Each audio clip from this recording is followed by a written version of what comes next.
تمام کتابوں کی سردار، اور جس نبی کو ملا وہ سید الانبیاء، تمام نبیوں کے سردار، اور نبی کے صدقے میں جس امت کو یہ کتاب ملی وہ سید الامم، آدم سے لے کر آج تک اور قیامت تک تمام امت کی سردار امت محمدیہ ہے۔ کون ہے؟ اب دیکھو یہ سردار جانے لگا ہے بھائی کہاں؟ ارے گٹکا گٹکا بعد میں کھانے کا بیٹھ جائے یار، گٹکا بڑا زور مارتا ہے لوگ۔ کتابوں کی سردار نبیوں کے سردار کے پاس، اور نبی کے واسطوں سے تمام امت کی سردار امت کے پاس۔ تو مسلمانوں تم کون ہو؟ ذرا سوچو سمجھو اور اپنے آپ کو تول کر کے زندگی گزارو۔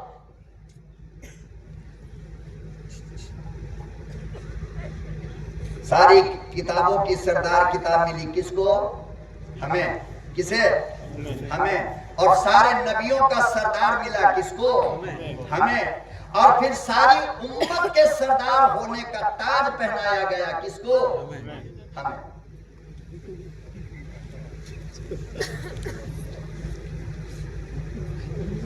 اتنی بڑی اور شان والی کتاب اللہ نے ہمیں اور آپ کو عطا فرمایا، لیکن روک کر کے مسلمانوں یہ کہنا پڑ رہا ہے کہ آج تم نے اس قرآن کو یتیم بنا رکھا ہے۔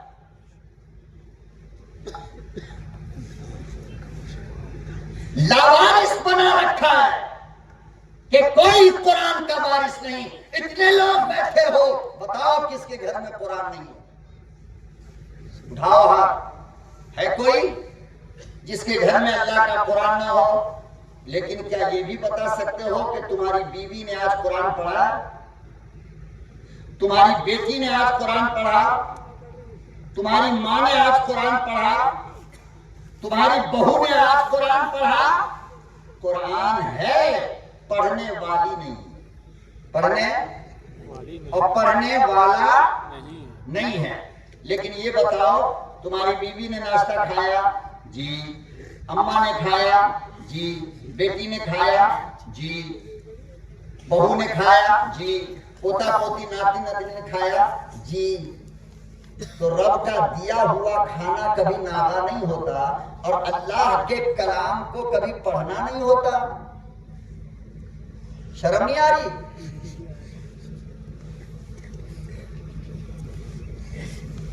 اللہ اکبر و کبیرہ لوگوں، جب تک قرآن سے پیار نہ ہوگا، قرآن کریم کی محبت جگر میں نہ ہوگی، کلام مقدس کا پیار نہیں ہوگا، یاد رکھو دولت، بنگلہ، بلڈنگ، گاڑیاں تمہیں زندگی کا سکون نہیں دے سکتا۔ سکون تو اللہ کے کلام میں ملے گا، سکون تو اللہ کی کتاب میں ملے گا۔ جب تک قرآن سے محبت نہ ہوگی، رب کعبہ کی قسم ہے گھر میں برکت نہ ہوگی۔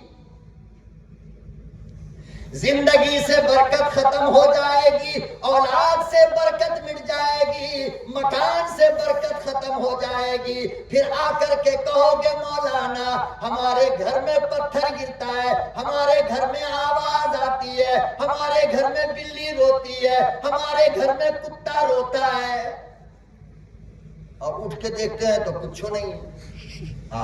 بلی کی آواز آئی، اٹھ کے دیکھے تو یہ قرآن کے نہ پڑھنے کی وجہ کر جنات شیطان تمہارے گھروں کے اندر آ کر بس گیا ہے، اور یہ تمہیں پریشان کرتا ہے۔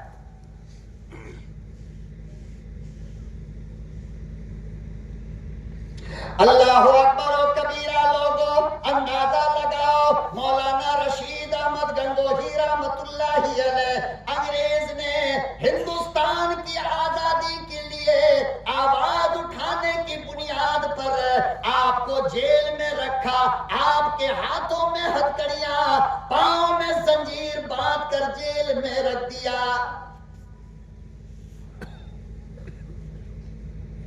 انہی بزرگوں کی اولاد ہو مسلمانوں، کیا کر رہے ہو، کہاں جا رہے ہو؟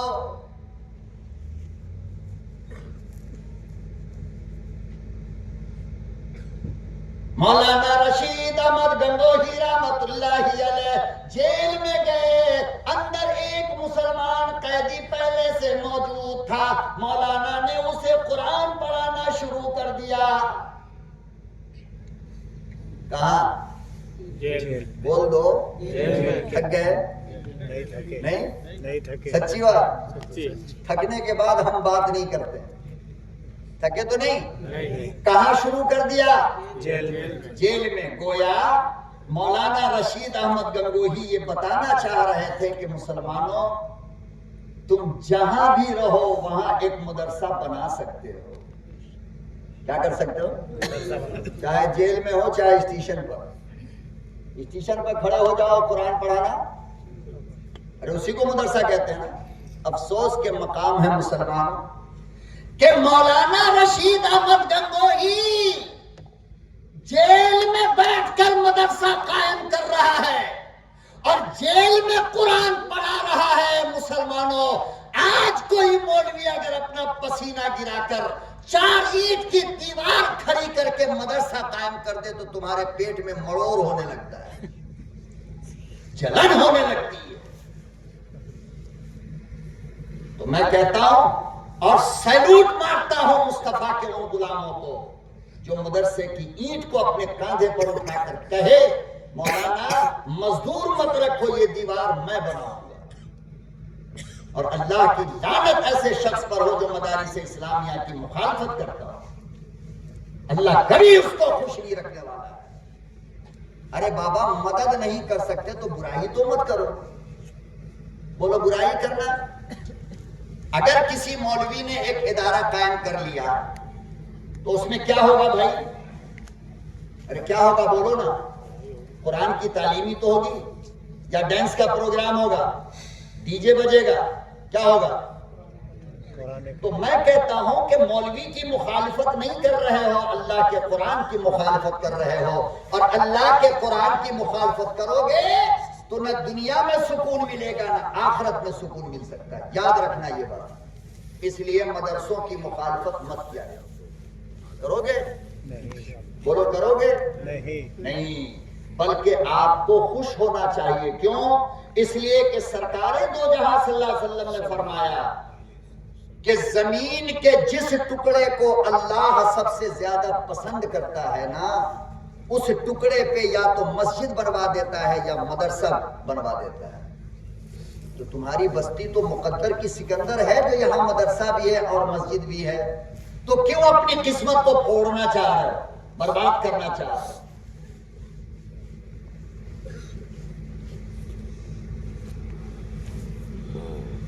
اور یہ قرآن کے دیوانے جنہوں نے رب کے کلام کو اپنے سینے میں بسایا، تمہیں کیا معلوم یہ کون ہے؟ یہ اللہ کہتا ہے کہ یہ میرا بینک ہے۔ کیا ہے؟ کیا ہے؟ ارے تو اپنے سونے چاندی کو لے جا کر بینک میں جمع کرتا ہے حفاظت کے لیے، اپنے پیسوں کو لے جا کر بینک میں رکھتا ہے حفاظت کے لیے، زمین کے کاغذوں کو رکھتا ہے حفاظت کے لیے۔ اللہ کہتے ہیں کہ سنو، جب میں نے قرآن کی حفاظت کے لیے زمین پر دیکھا تو مجھے کچھ بینک نظر آئے کہ ان کے سینے میں لے جا کر میں نے قرآن کو ڈال دیا۔ اس لیے کلام مقدس کے حافظ سے پنگا لینے والوں ذرا ہوش میں رہ کر کے بات کرنا۔ ٹھیک ہے داماد نہیں بناؤ گے اس لیے کہ 10,000 ملتا ہے، کوئی بات نہیں، لاؤ کھڑے ہو کر پیشاب کرنے والے کو داماد بناؤ۔ ہم نہیں کہتے کہ قرآن کے حافظ کو داماد بناؤ، اس لیے کہ تمہاری نظر میں یہ غریب ہے۔ کیا یہ غریب ہے، لیکن پتہ تو تم کو اس دن چلے گا۔ کس دن؟ کس دن؟ اللہ اکبر و کبیرہ، میدان حشر ہوگا، لوگ قبر سے اٹھائے جائیں گے، کسی کی بیٹی کا ہاتھ انجینئر کے ہاتھ میں ہوگا اور رب کی عدالت میں حاضری ہو رہی ہوگی، کسی کی بیٹی کا ہاتھ ڈاکٹر کے ہاتھ میں ہوگا، اللہ کی عدالت میں حاضری بن رہی ہوگی، کسی کی بیٹی کا ہاتھ پروفیسر کے ہاتھ میں ہوگا، کسی کی بیٹی کا ہاتھ لیکچرار کے ہاتھ میں ہوگا، کسی کی بیٹی کا ہاتھ زمیندار کے ہاتھ میں ہوگا، لیکن اندازہ تو لگاؤ وہ بیٹی کتنی قسمت والی ہوگی جو قبر سے اٹھے گی تو ہاتھ حافظ قرآن کے ہاتھ میں ہوگا۔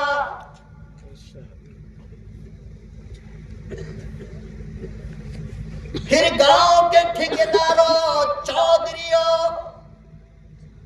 مال کی پوجا کرنے والوں، بڑا افسوس کرو گے، اے کاش میرا بھی داماد اللہ کے قرآن کا حافظ ہوتا۔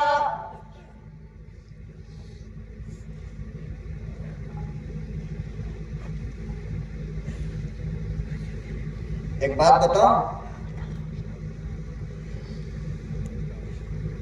کہاں ناظم صاحب اتنی دور کہاں بیٹھے، ادھر آئیے نا میدان میں۔ آج ہم نے آپ کے ناظم صاحب کو دلہا بنایا، معلوم ہے آپ کے ناظم صاحب کو ایک دم گندا وندہ کپڑا پہنے ہوئے تھے، ہم نے کہا یار آج تمہارے یہاں عید کا دن ہے، 50 گاؤں کے لوگ آئیں گے، بہترین کپڑا پہنے، لگے کہ محمد مصطفیٰ کا غلام اور وارث چل رہا ہے، تو میں نے آج ان کو سجایا ہے، بنایا ہے، سمجھ میں آئی بات؟ ہاں، آپ لوگ جو ہے ان پہ زور دیا کیجئے، علماء کا کپڑا گندا وندہ نظر آئے تو آپ لوگ ٹوک دیا کیجئے، مولانا کپڑا نہیں ہے کیا، چلو سلواتے ہیں، کرو گے انشاءاللہ؟ ہاں، یہ نبی کے وارث کی جماعت ہے، کس کی؟ نبی کے وارث۔ کس کی؟ نبی کے وارث۔ تو نبی کے وارث کو چمکتا دمکتا رہنی چاہیے نہیں، مگر خالی سائیکل سے موٹر سائیکل لے لے تو مدرسے کا صدر کہے گا لگتا ہے کہ رسید غلط پھاڑ دیا، اس ڈر کے مارے بیچارہ مدرسے کا استاد، مسجد کا امام نہ کچھ لیتا ہے نہ دیتا۔ 2 دن اگر مسجد کا امام بکرے کی دکان پہ چلا گیا گوشت لانے کے لیے، تیسرے دن متولی صاحب کہیں گے اس کی تنخواہ کم تو ڈیلی بکرا کھاتا ہے۔ یہ حالت ہو گئی ہے۔ حالانکہ میرے بھائی ہمیں کیا سوچنا چاہیے، ہم سے اچھی گاڑی ہمارے امام کی ہو، کیوں؟ اس لیے کہ یہ میری نماز کا ضامن ہے، کیا ہے؟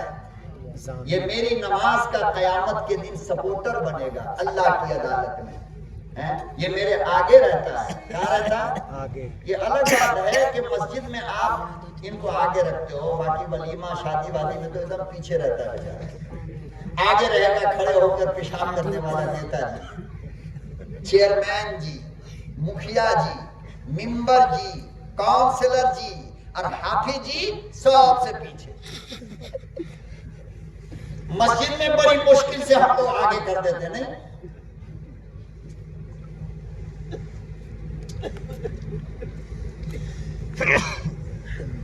ہر جگہ ان کو آگے رکھا کرو۔ تو ایک بات میں عرض کر دوں کہ دنیا کے اندر تم نے کلام مقدس کے حافظ کو ذلیل سمجھا، کمزور سمجھا ہے، لیکن کاش کہ تمہارے دماغ میں یہ بات بیٹھ جانی چاہیے کہ قرآن کی پہلی آیت لے کر کے جب جبریل علیہ السلام آئے، دھیان ہے؟ غور سے سن رہے ہو؟ جاگ کر کے یا بھاگ کر کے؟ جاگ کر کے۔ پیچھے تک والے ہاتھ اٹھا کر ایک بار اجازت دو، میں 2-4 منٹ اور آپ سے بات کر لوں۔ تو آدھا ہاتھ بھی نہیں اٹھانا، اللہ ماشاءاللہ رکھو۔